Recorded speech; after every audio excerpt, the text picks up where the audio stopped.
Hi, this is Dr. Toni Alvarado. Let me start by saying Happy New Year.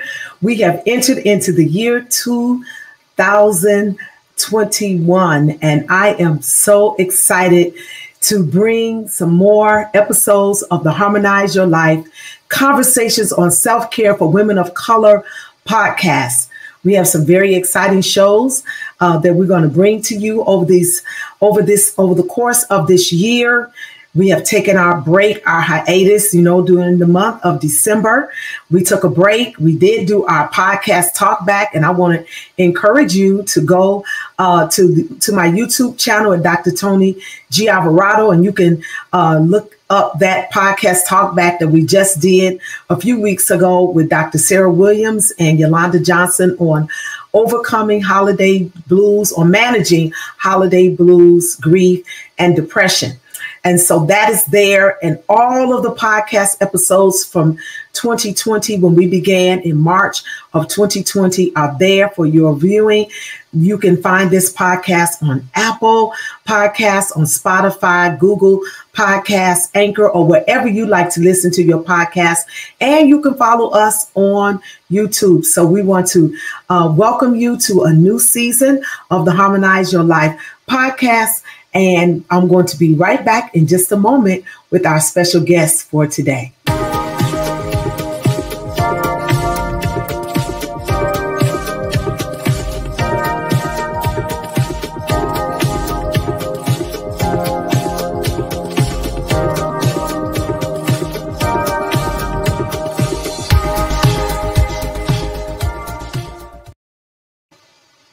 Well, I'm excited to have in the studio with me today a sister beloved, and I'm going to read her bio to you, just a snippet of her most impressive bio. She told me not to read all of it, but I'm going to pull a few points out of her bio, and I know that when we're done with our conversation on today, you're going to be glad that you tuned into the podcast episode today. I have with me today the Reverend Dr. Valerie Bridgeman. Dr. Valerie is Dean and Vice President of Academic Affairs, as well as Associate Professor of Homiletics and Hebrew Bible at Methodist Theological School of Ohio. She is also the founding president and CEO of WomanPreach. And WomanPreach is a premier nonprofit organization that brings preachers to full prophetic voice. And she has been a licensed and ordained minister since 1977.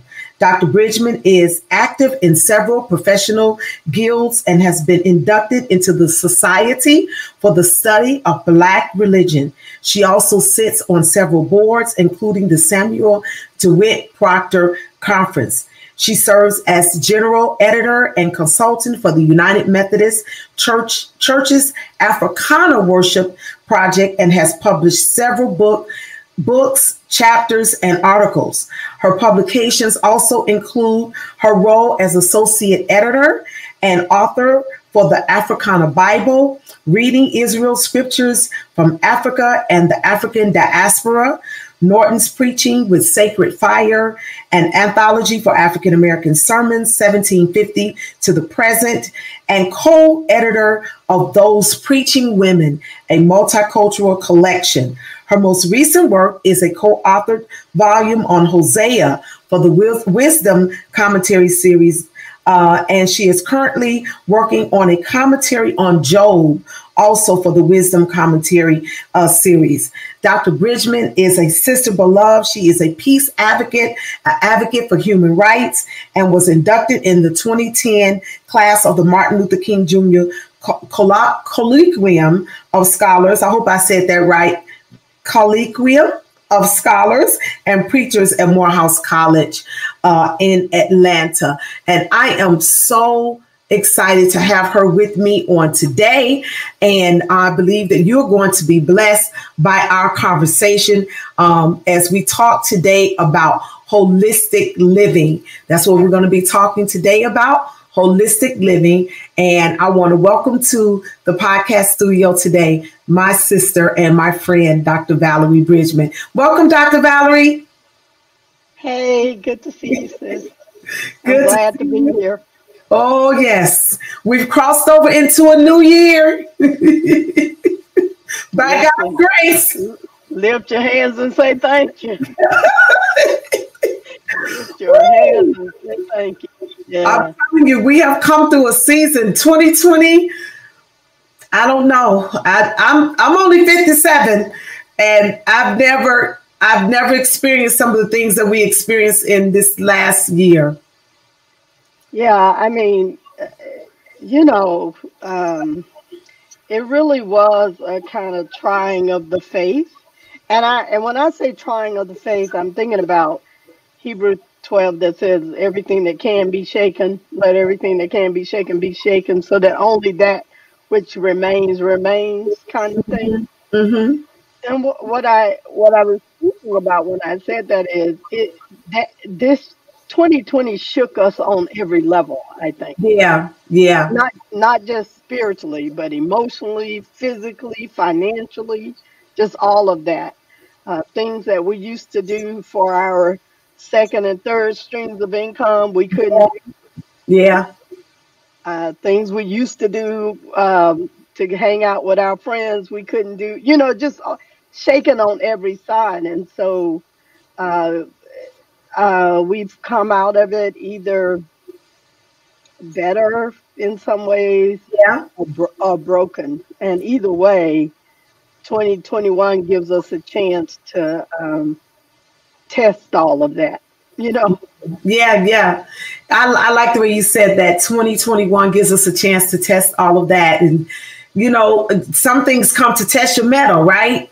And so 2020 certainly tested us on multiple levels, as you already stated. And but we came out, and I feel like we've come out better in a lot of ways. Some people, I heard a lot of people saying things like, I saw people posting things on social media and even in conversations with people. Some people were just saying, just throw 2020 away. Let's just act like 2020 never existed. Let's just, skip right over. But you know what? In a lot of ways, I found a lot of hidden treasures in 2020. While we lost a lot of people from the pandemic, from COVID-19, the deaths that we experienced, and particularly in the body of Christ, we lost a lot of colleagues in ministry who passed away. And those things certainly were sad. We were saddened by those things and hurt deeply emotionally, impacted by those things. But yet there were some real treasures and hidden treasures in 2020 that and one of those treasures that I want to talk about is what that I want to highlight is what I want us to talk about today. And that is that holistic living. 2020 got me back to a place of holistic living like no other year. It forced me to really think about life, in the finiteness of life, the fragile nature of life. How, it taught me what's really important in life. Because some of the things we thought we had to have, we found we could live without.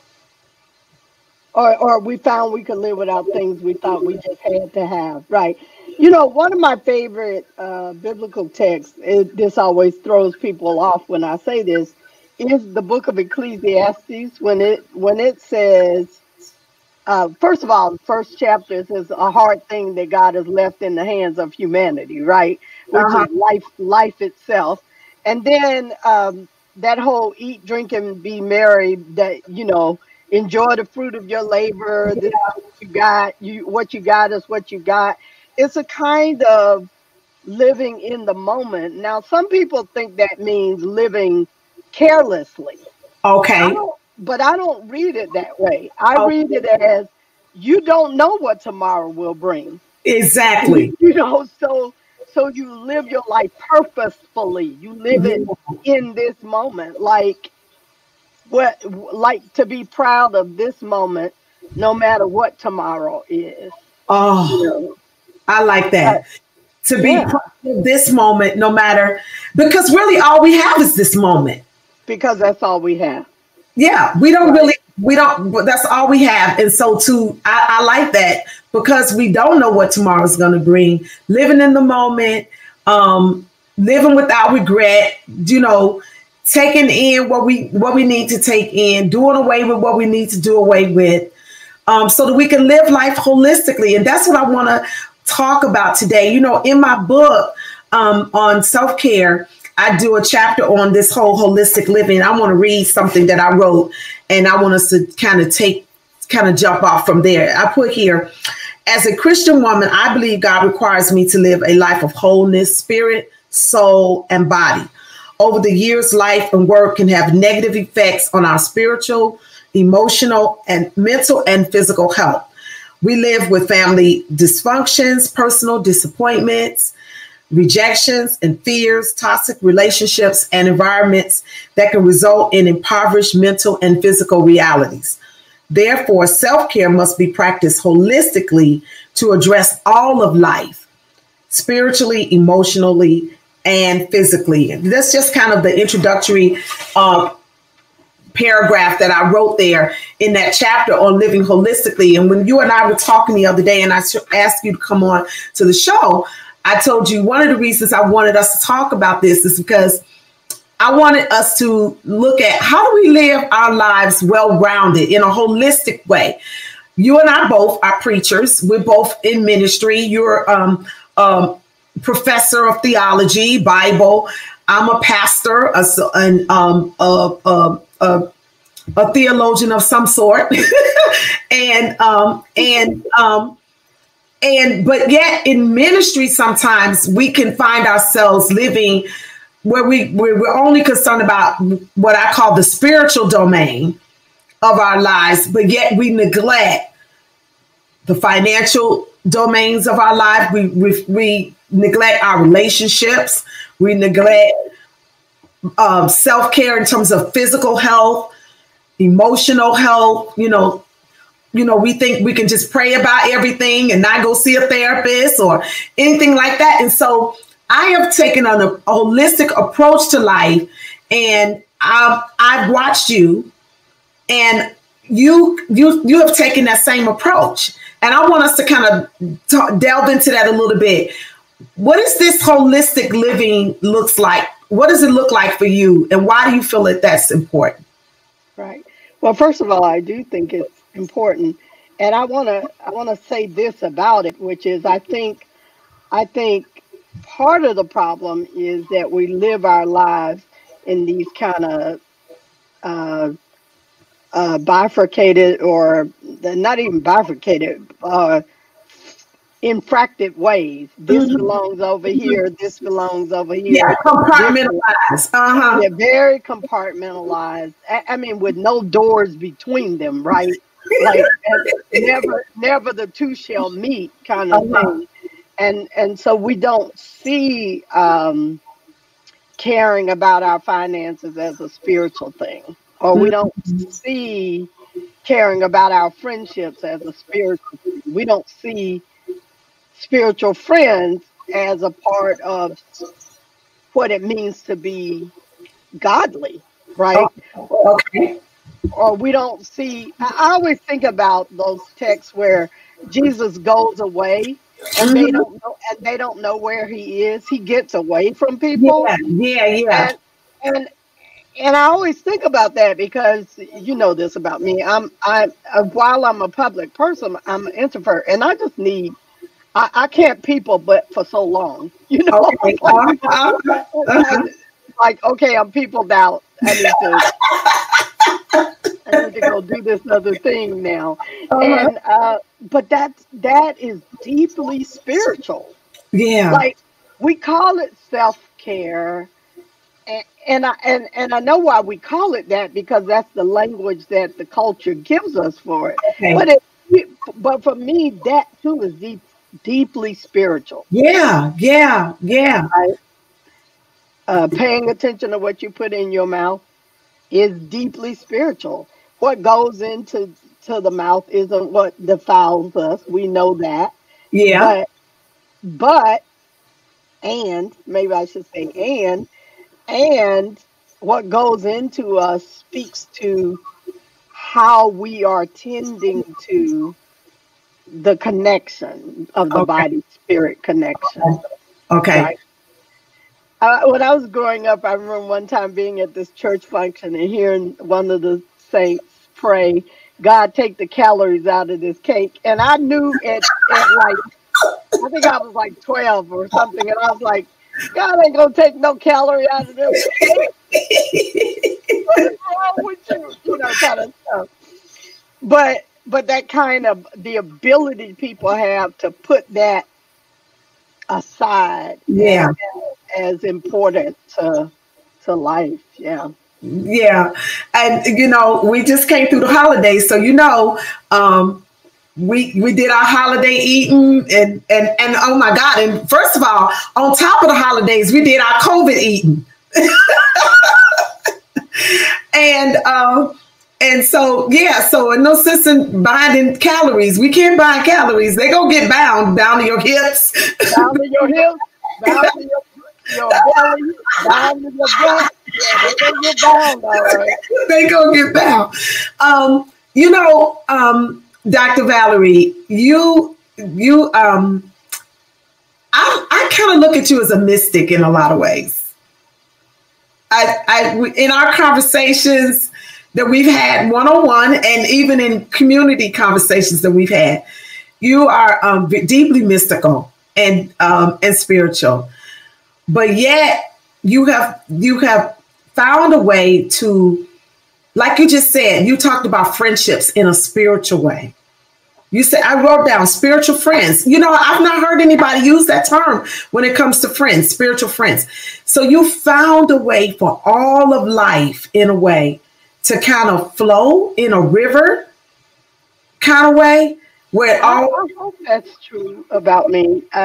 You're not the first person to refer to me as a mystic. I don't suppose mystics run around calling themselves mystics, but I do see that everything is connected. You know, who's in your life, what you eat, what you do with your body, Yeah. what you take into your body through all of your senses. Yeah. You know, touch, taste, sight. You know, what you take.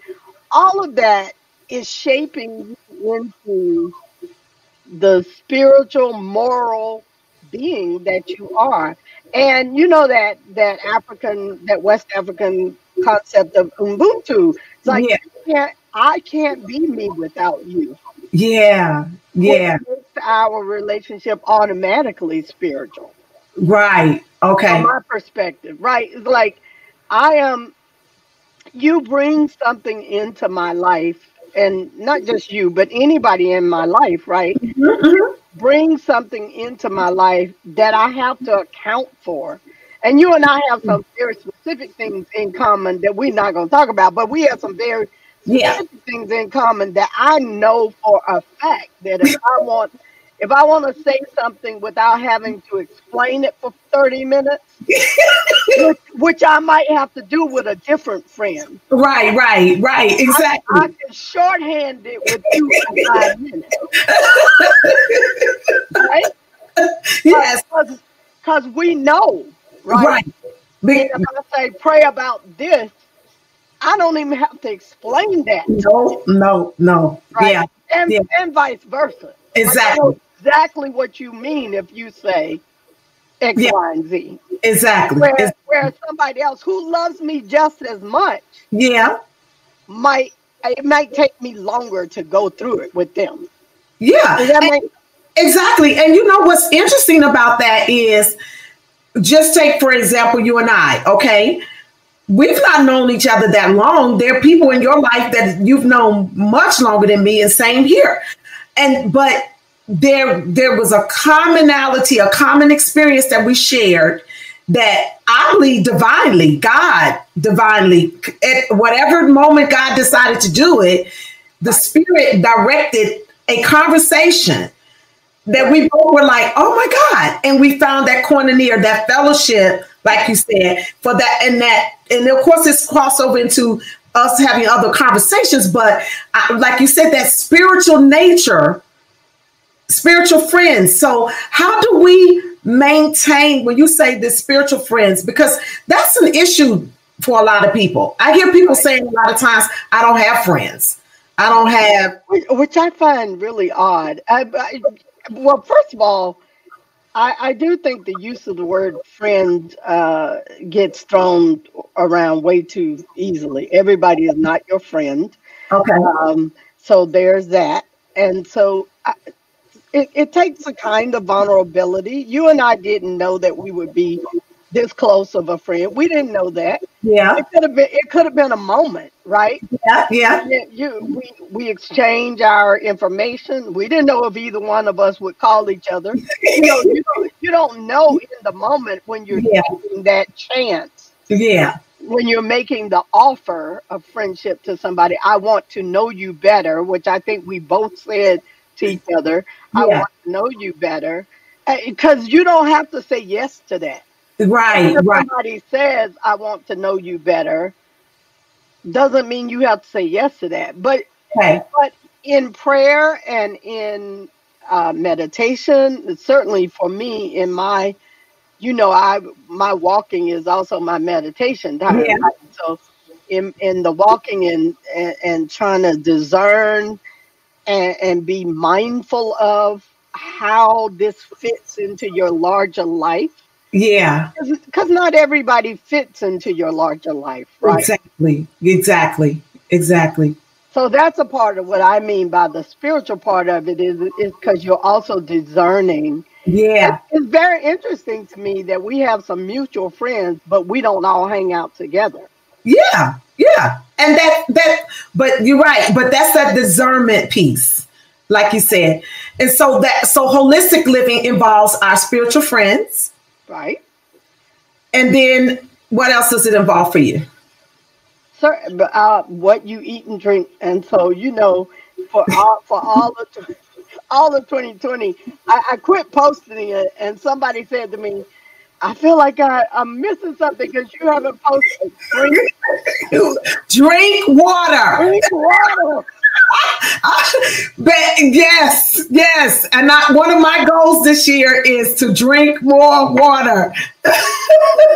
Drink what? So here's what happened around that for me. I have for many, many, many years, going back to the disciplines. The first time I read Richard Foster's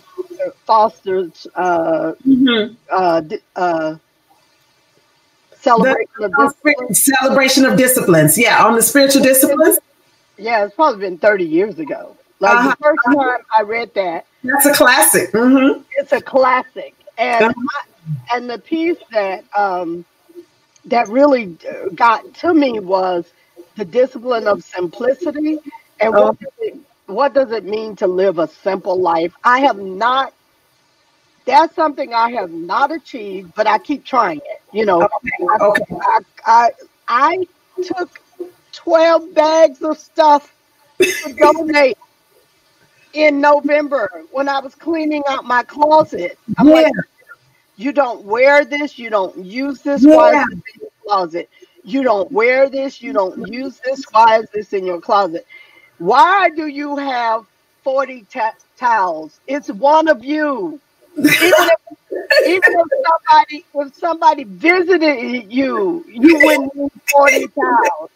So I paired those, just things like that. Cleaning out all these drawers and settling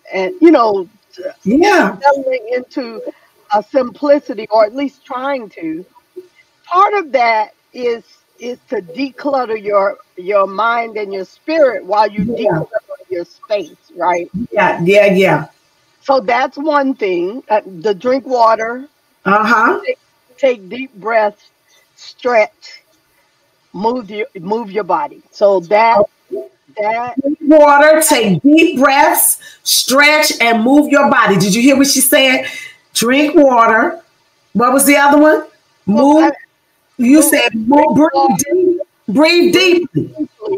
Stretch and move your body. So let me go tell you the quick story behind that.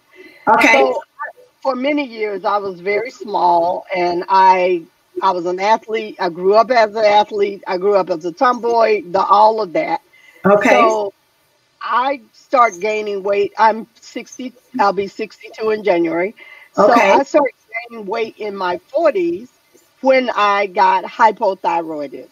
Okay. So on my 40th birthday, or for my 40th year, I ran my first marathon. So I was still small, but I had gained weight, and I couldn't figure out how I was going to lose weight. So I just kept gaining weight, and then I picked up all of these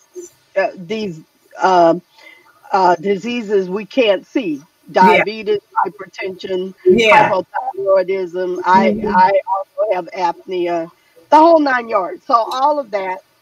And in some ways, while I was still trying to fix that, I had also kind of settled into it. Okay. And then in last year, when the doctor said to me in December 2019, I'm going to have to put you on insulin, I said, no, ma'am, you're not. So what do you need me to do? She said, I need you to get this weight under control. So this is before COVID-19, before we knew anything. Okay.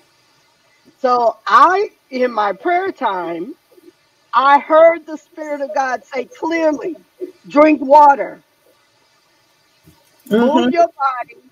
I want you to take deep breaths every day and stretch.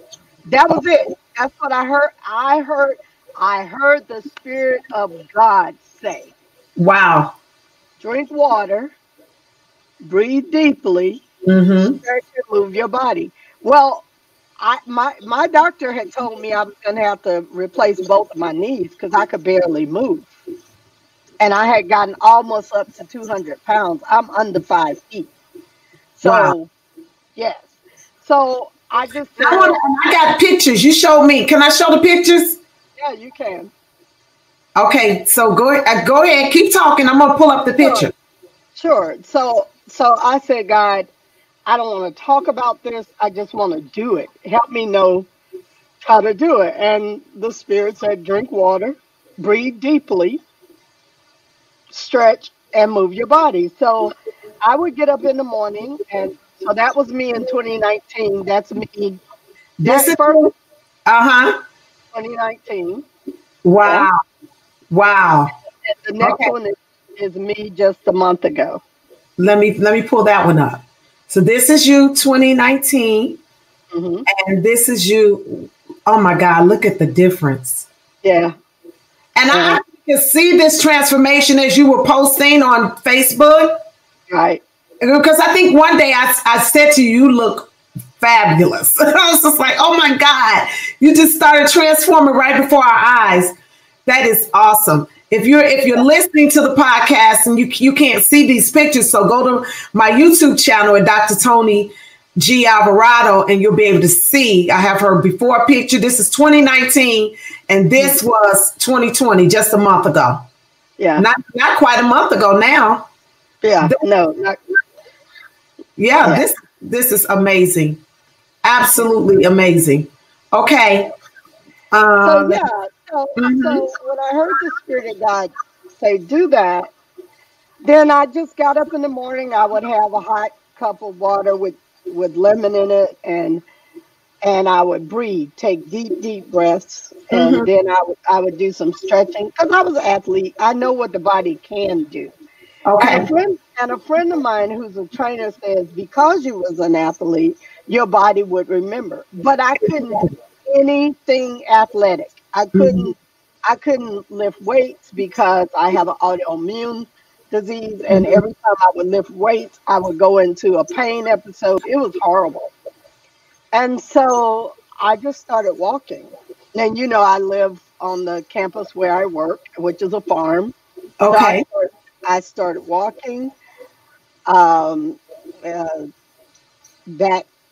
With my knees, I had to use a cane, the whole 9 yards. And then on my birthday, this year, I was in the hospital from pain from my knee. And then when I went to see the doctor gave me a cortisone shot, and he said, you're going to eventually have to replace both knees, but let's see how this gets you through this 6 months or a year. Okay. So I just started walking every day. And eventually I was up to walking 5 miles a day. I didn't obviously start out walking Yeah. 5 miles a day, but eventually up to 5. Now I walk anywhere from 6 to 8 or 9 miles a day. I get up and walk 5 miles in the morning usually. And then in the course of the day, after every meal, I do a 10 or 15 Yeah. walk, because my doctor had said to me it was good for my metabolism and for my sugar for me to walk it right after a meal. And then walking became the time that I prayed or caught up with friends on the phone or listened to a podcast. And it freed my mind from worry because anxiety, depression, worry can stalk me if I don't Yeah. Yeah. do something about that. I had lost my counselor. She got sick with COVID in Oh. March and then closed down her whole practice. So I now have another counselor. But so when you say holistic is I need somebody to help me process through whatever is going on in my brain, Yeah. whatever, because it was a rough year, in a lot of ways. And I'm single after having been married for 29 years, and I've been single now 12 years. So I went into COVID-19 lockdown with me and my cat.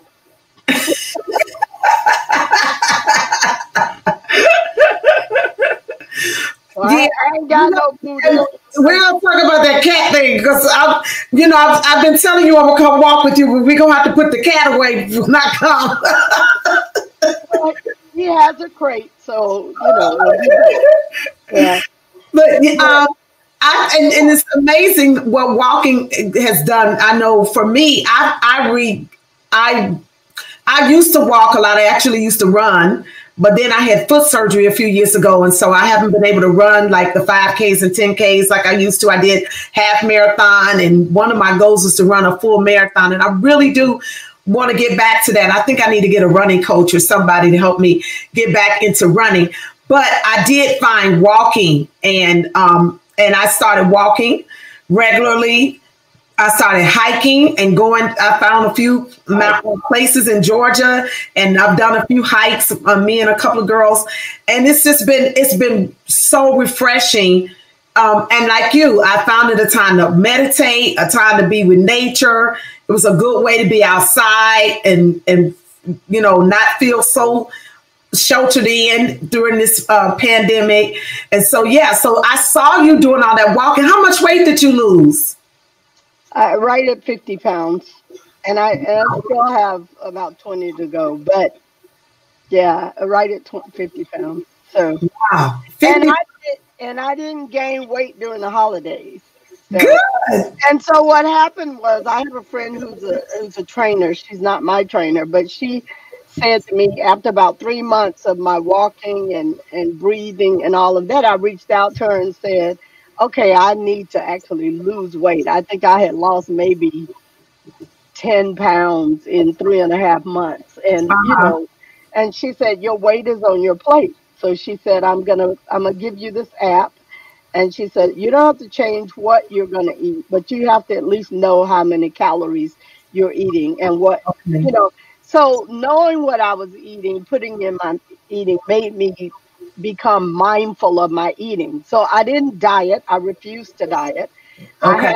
I have a Popeyes day a month. I like Popeyes chicken. That's right. I know what I'm going to replace the other meals with, so I can have Popeyes chicken or whatever. So I had sweet potato pie over the holiday and gingerbread over the Christmas holiday. So it hasn't been. I think what happens, particularly around food, is people see it as deprivation if you say, Mom, you're eating, and they go, oh, now you're telling me I can't have what I want, and they treat that. It's almost like you're not seeing what you're getting, you're only seeing what you're losing. Oh, wow. Right? It's like what a friend of mine asked me one time. He said, what would you do if you weren't scared of God? You know, if you weren't scared of God. And I said, but I'm not scared of God. You're assuming that my life is disciplined. Like I don't have affairs with 20 people because I'm scared of God. Like, no, I don't do that because that's not healthy. like that. It's not because I'm scared of going to hell. It's like, that's not a healthy way of being in relationship. Yeah. So I mean, I think making some connections to your spiritual health, to all these other kinds of healthy things, you know, whether it's moving, whether it's drinking water. Like I don't miss sodas. I wasn't necessarily not gonna ever have a soda again. That I didn't go in that way. But you know, I drink a lot of water all day long, so I actually don't have much room for. And you know, someone asked me the other day. I don't drink soda either. I don't drink any carbonated drinks. I only drink water, and I drink herbal tea.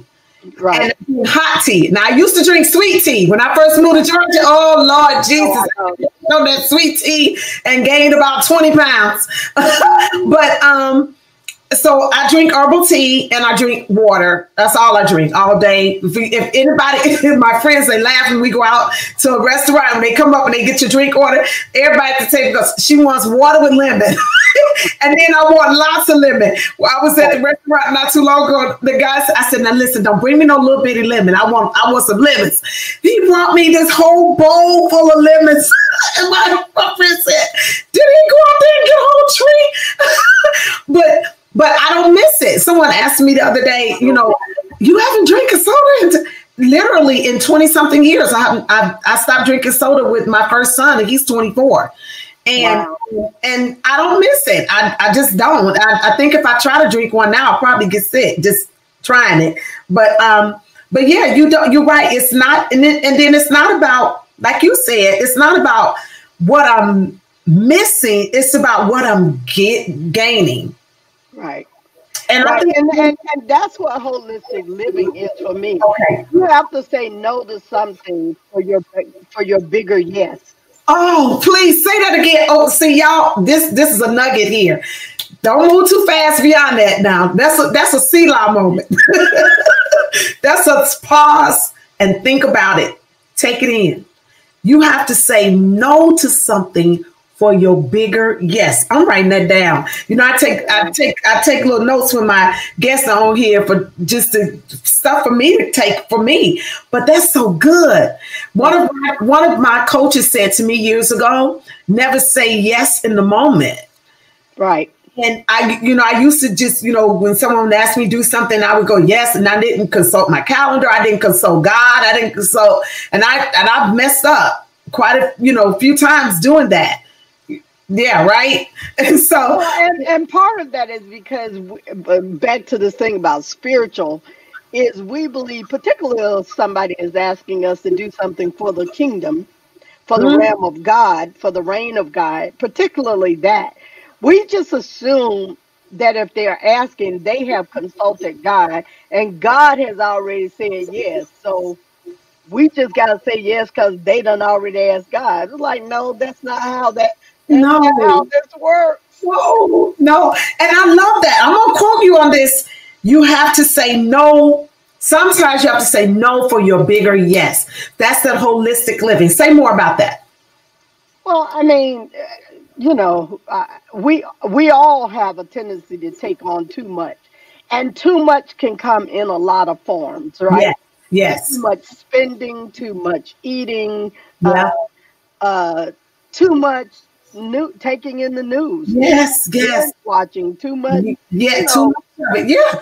And you I did something yesterday, Dr. Valerie. I intentionally did a pajama day yesterday. And I knew that I was going to do it. I said 2 days ago, I was like, 2 days before, I was like, on New Year's Day, I wasn't going anywhere. I wanted to be home, and I wanted specifically to be home resting and just doing what I wanted to do. I had to do one thing ministry wise that I had said yes to be a part of a prayer call for my cousin who was hosting an international prayer ministry that she's a part of. And they asked me to bring a word yesterday morning, which I did. I got up early and did that. And then after that, I went back to bed. But I got up later. I cooked brunch with my family. We had brunch. I, cleaned myself up, had brunch with my family, had on one pair of pajamas. Later on, took a shower, put on another fresh pair of brand new pajamas. Oh my God, it was like being in heaven. And I literally rested all day. And I felt the effects of it today, because today I woke up refreshed. I woke up ready. I felt my creative energy coming back, because before yesterday, I was feeling like, I don't really want to do anything. And, my energy level was down. But I woke up this morning with energized to get some things done. But yesterday, I intentionally did. I rested. And let me tell you what else I did. I left my cell phone, intentionally left my cell phone in another room. I went downstairs. And I was literally physically away from my phone for hours. Yeah, that's funny, because I have started turning my phone off at night. And someone said to me, well, what if somebody needs you during the night? And I said, I don't know. But I had gotten in the habit of sleeping with the phone at my ear and responding every time. Yeah, on social media and all these notifications and all of that. And I said, in this year, one of the things I'm going to do is turn this phone off, physically move away from it, not carry it everywhere with me, not keep earbuds on my ear all day, because it makes us so available all the time. And we're never, like you said earlier when you were talking about Jesus, never able to pull away. Right, which is the great lie, that we are always available. And I remember when I was rearing my children, one of the things that I would say, especially when they became teenagers and getting on your last nerve and worrying you right after they got out of high school, you would be worried. I started saying, the one that watches Israel neither slumbers nor sleep. If God's going to be up all night, ain't no need of me being up all night. I'm going to bed. Like, the way we know that we're not God is we need sleep. God does not need sleep.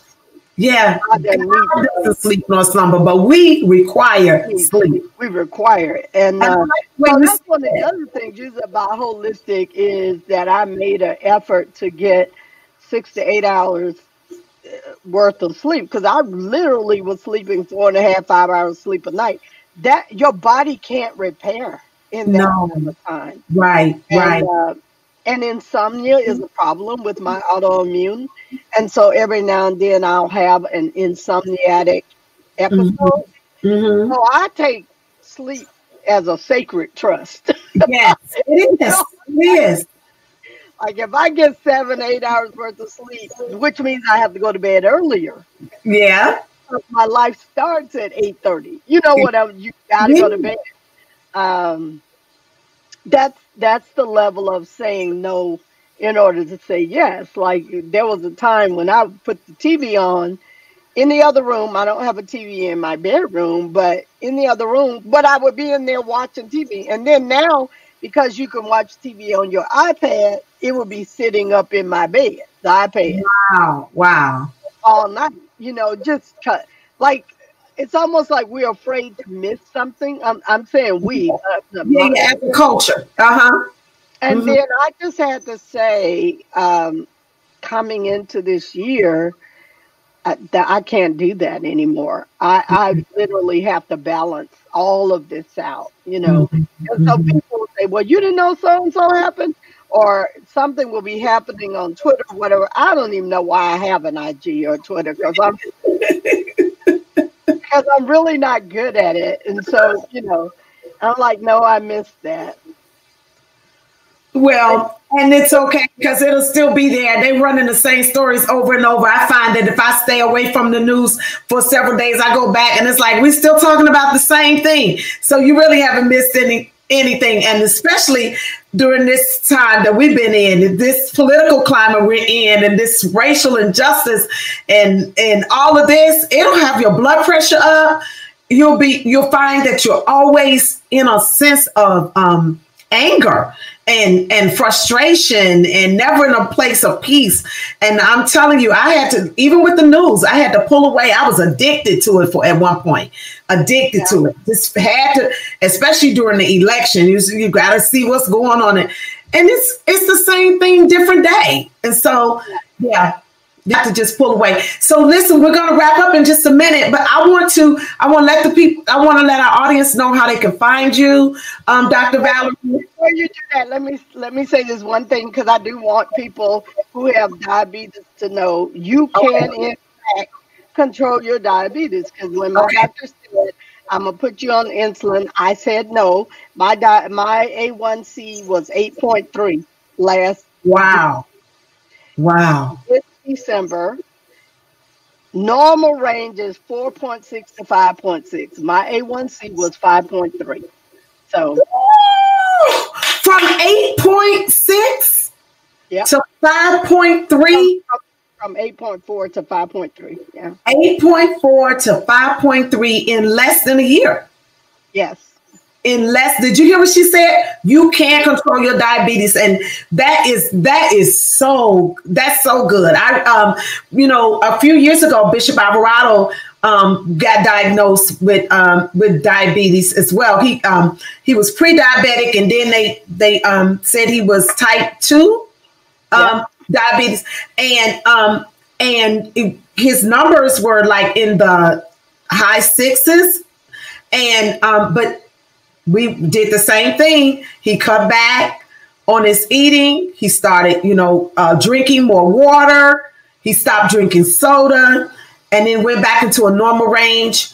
And I'm so proud of him. Just the other day, he's lost about 25 pounds, and he's kept it off in this last year. And you're right. It can't go back in the right direction. It's just what we do, the choices that we make. And that's the problem, that holistic living. And so it's important that we take care of ourselves. We require sleep. We're not God. I love the way you put that. One of the ways we know we're not God is we require sleep. We have to take care of our bodies. Our bodies are not going to last forever, but the time that we are here, one of my friends says you can live long, but you can also live long hooked up to the machine. So why do we want to do that?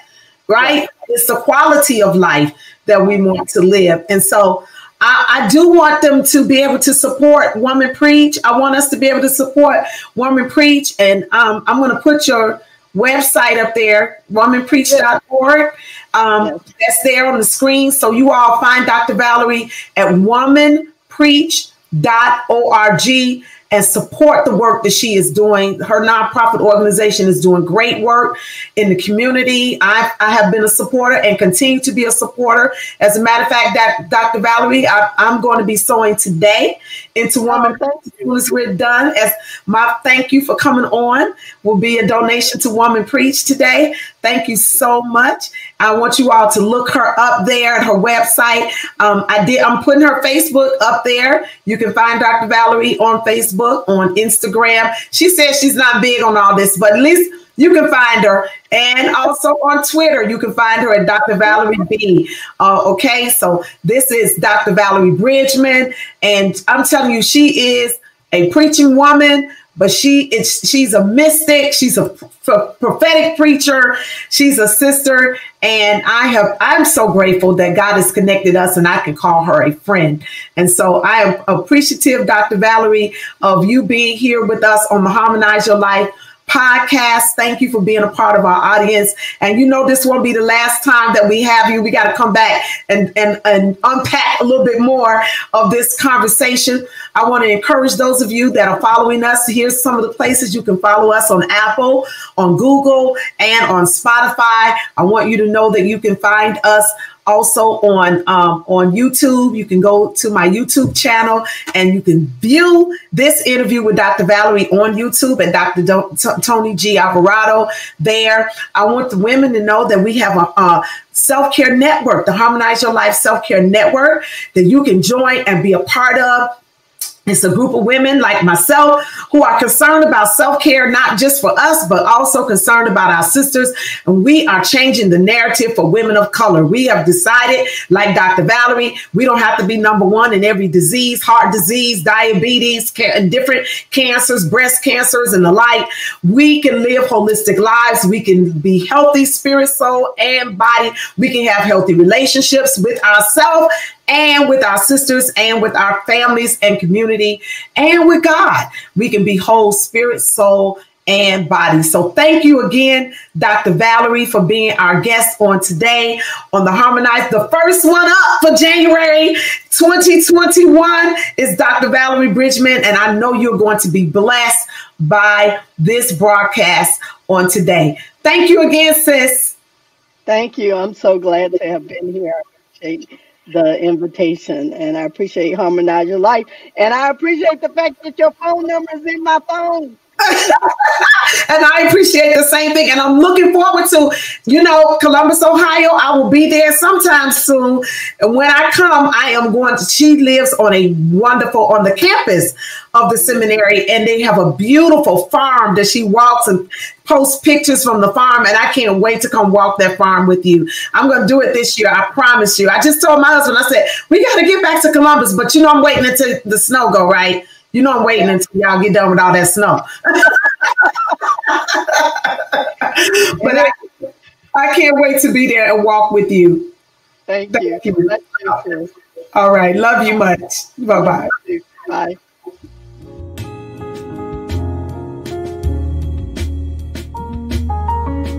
Hi, this is Dr. Toni Alvarado. I am so delighted about bringing the Harmonize Your Life podcast to you.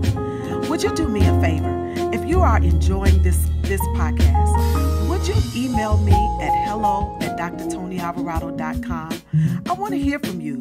I want your feedback. I want to know if there are any other topics that you are interested in as it relates to wellness, self-care, nutrition, or just overall bringing harmony into your life. Email me, contact me at hello@drtonialvarado.com.